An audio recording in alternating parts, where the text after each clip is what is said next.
I just always felt like music was my other half. Like that's who I go to when I got problems. That's who I go to when I feel like venting. I don't talk to nobody. I talk to the mic. As a kid, I was really never outgoing.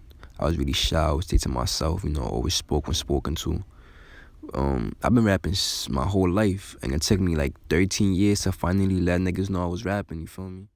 For a lot of people, music is their way to escape real life. But for me, music has always been my way to face it. To fight my demons head on. Music has always put a smile on my face on my worst days, and it has been the reason for my smile on my best days.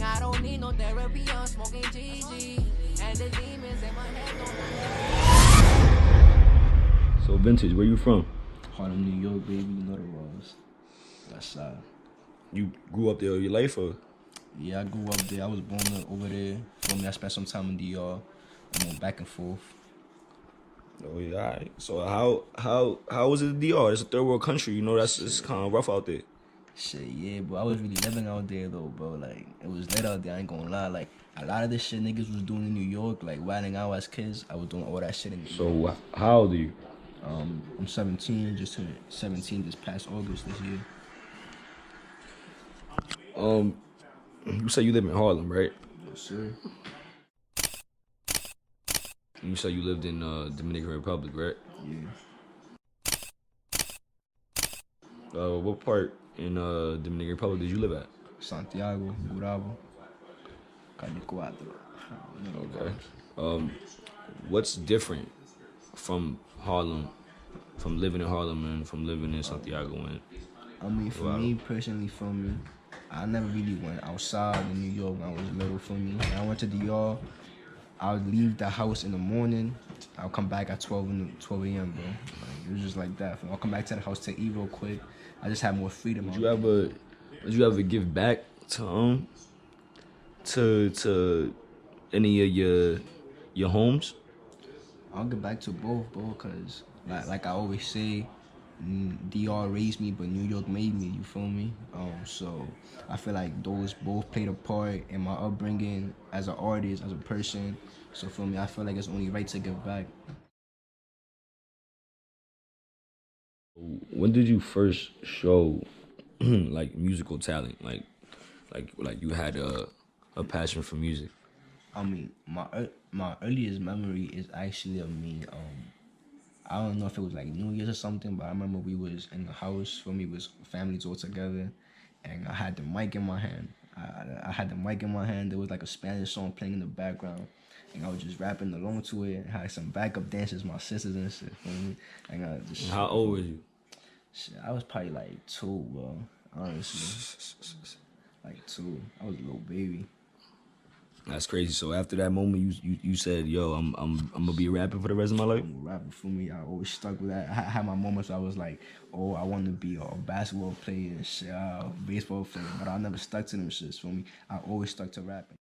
A lot of artists from your group actually jack worldwide a lot. What does that mean? Worldwide? What you mean by? I just see, like, for example, like Ye Dubs. I see him say it a lot.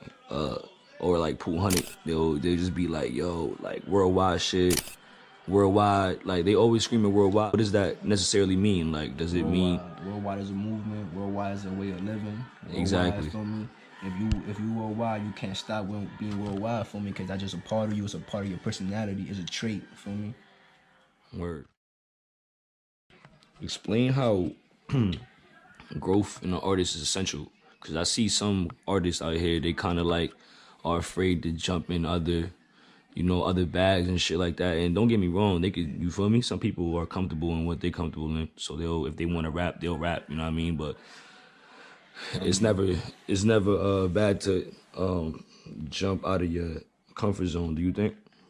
It's never bad to jump out of your comfort zone. For me, without growth, there's no progress. For me. And without progress, you just stay in the same spot. For me, that's not what you want to do. For me, so what advice do you give to people if they trapped in a box? How can they get out the box? Think of the first thing you haven't done that you're scared to do, and do it. Just do it. Don't even think about it. Don't second guess it, because second guessing is just going to lead to overthinking. Just do it. Do you care about any outside opinions on your track? Not really, bro, because, like, me personally, I don't make music for nobody specific, feel me? Like, I make music for myself, feel me? So Okay. as long as I jack it, that's enough for me. I hear that. But if it's a comment giving feedback, like, oh, you could do better on this, feel me, trying to help me out, then I might just take that into consideration. Yeah, that's definitely nice of you. So on your EP that's about to come out, when are you thinking about dropping it? I put the day out already. It's July 4th. July 4th. July 4th. So the year strong. And what's your favorite song off the EP? My favorite song personally is Harlem Only. Can you explain why?